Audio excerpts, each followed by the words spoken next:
नमस्कार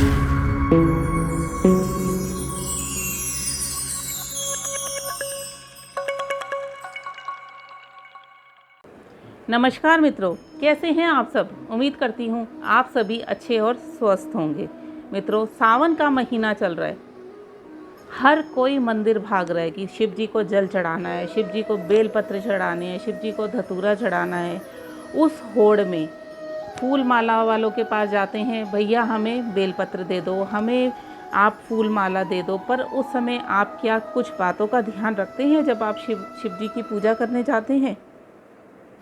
मैं आपको गारंटीड बता सकती हूँ कि आप लोग ध्यान नहीं देते हो। बेलपत्र लिया, जैसा उसने दिया वैसा आपने चढ़ा दिया।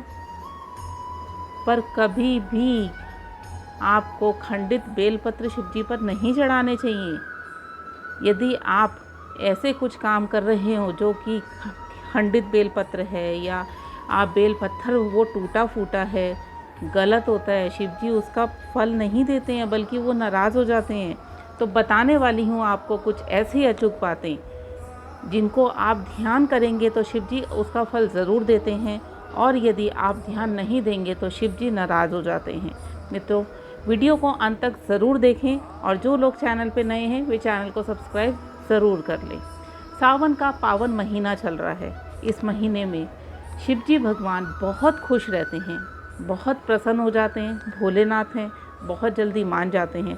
पर यदि कुछ गलतियां ऐसी की जाएं तो वो बहुत जल्दी नाराज़ भी हो जाते हैं। तो आपको रखना है कुछ बातों का विशेष ध्यान। वो बातें क्या हैं मैं आपको बताने जा रही हूँ। सबसे पहले बेलपत्र। सावन के महीने में हर इंसान शिव जी पे बेलपत्र चढ़ा रहा है, पर आपको ध्यान देना है, बेलपत्र खंडित टूटा फूटा नहीं होना चाहिए। आपने फूल वाले से जैसा लिया उसने दे दिया, आपने चढ़ा दिया। ये देखिए, ये यहाँ से कटा हुआ है, ये खंडित है।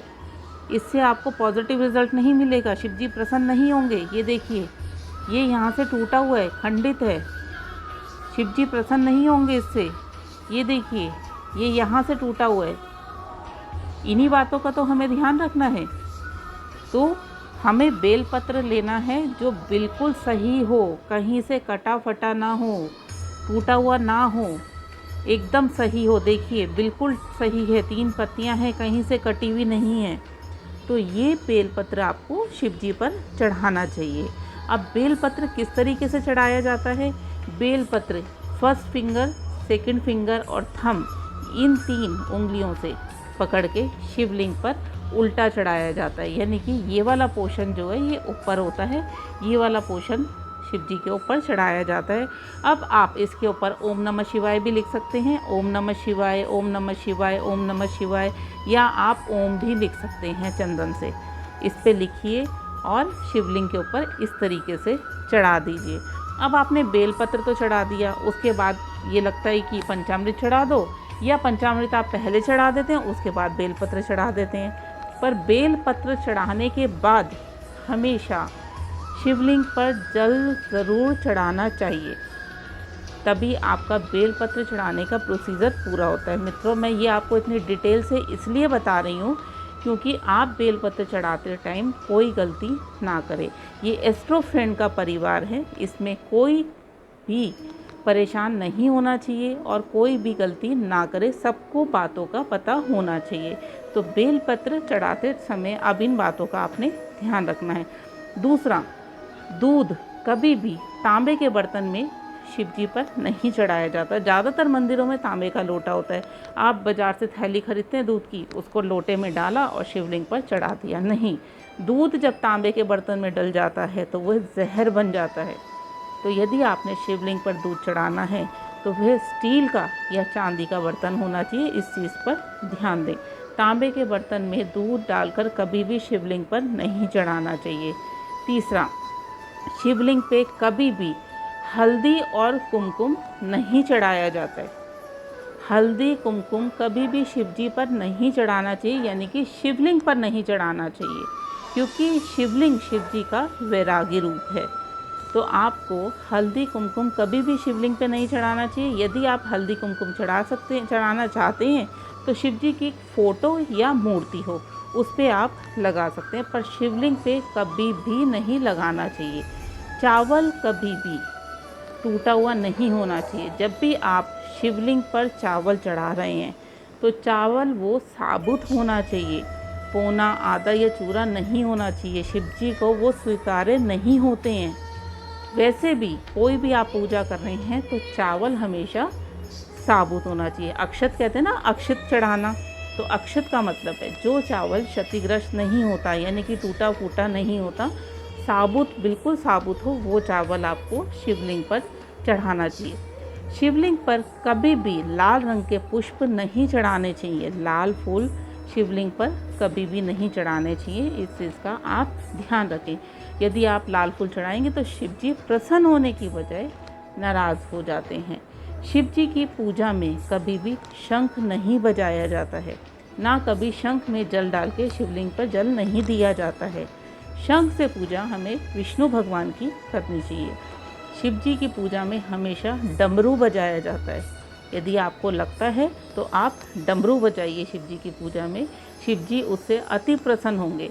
और यदि आप शंख बजाएंगे तो शिव जी नाराज़ हो जाते हैं। तो ध्यान दें, कभी भी शिव पूजा में शंख नहीं बजाना चाहिए।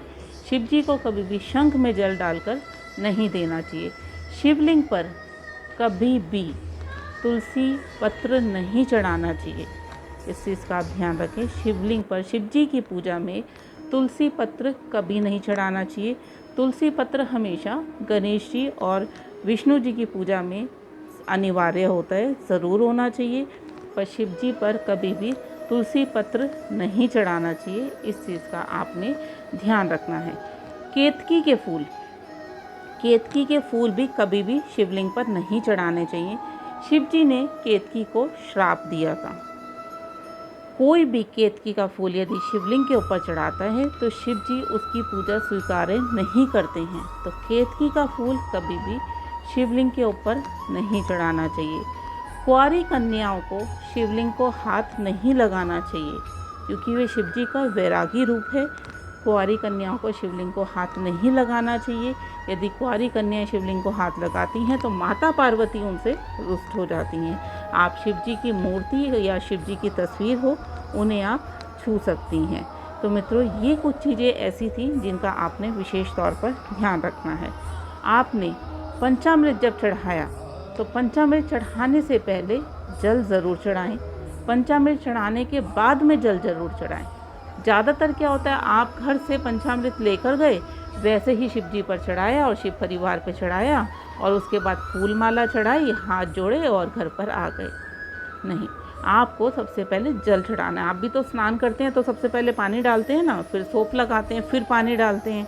तो ऐसे ही जब भी आप शिव परिवार को स्नान कराने जा रहे हैं, एक चीज़ का आप सब बहुत ध्यान रखें।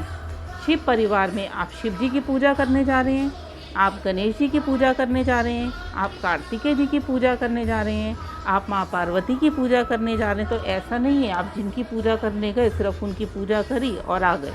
आपको हमेशा शिव परिवार की पूजा करनी है। तो सावन में भी ऐसा नहीं है शिव जी के ऊपर जल चढ़ाए और आ गए। आपको पूजा वैसे ही करनी है, सबसे पहले गणेश जी भगवान की, फिर कार्तिकेय जी की, फिर नंदी महाराज, तो वो तो शिव जी को बहुत ही प्रिय हैं। नंदी महाराज की पूजा कीजिए, माता पार्वती और शिव जी की, शिव परिवार की पूजा करिए जल से, पंचामृत से, फिर जल से। उसके बाद बेलपत्र भी चढ़ा रहे हैं तो वो भी आपने पूरे परिवार को, गन्ने का रस चढ़ा रहे हैं तो पूरे परिवार को। यदि आपको कोई आर्थिक समस्या आ रही है तो पूरे सावन आप शिव जी के ऊपर गन्ने का रस चढ़ाइए या अनार के रस से पूजा करिए। देखिए आपकी आर्थिक परेशानी कैसे दूर हो जाती है। चाहिए तो सिर्फ पूरा विश्वास और यकीन कि मैं ये काम कर रहा हूँ या कर रही हूँ तो मेरी अब समस्या तो दूर हो गई। और देखिए फिर रिज़ल्ट कैसे शिव जी भगवान आपकी परेशानी दूर कर देते हैं।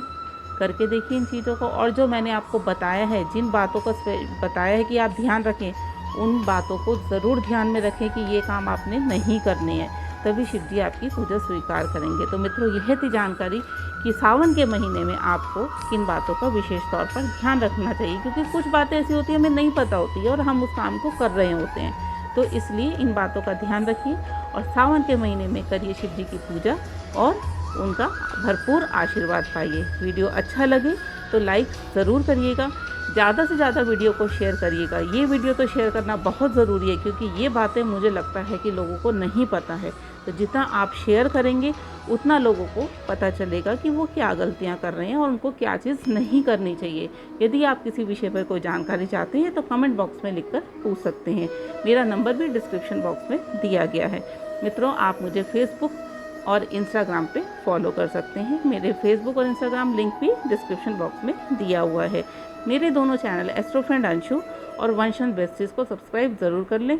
बेल आइकन प्रेस करके ऑल पे क्लिक करें, जिससे आपको वीडियोस के नोटिफिकेशन सबसे पहले मिलें।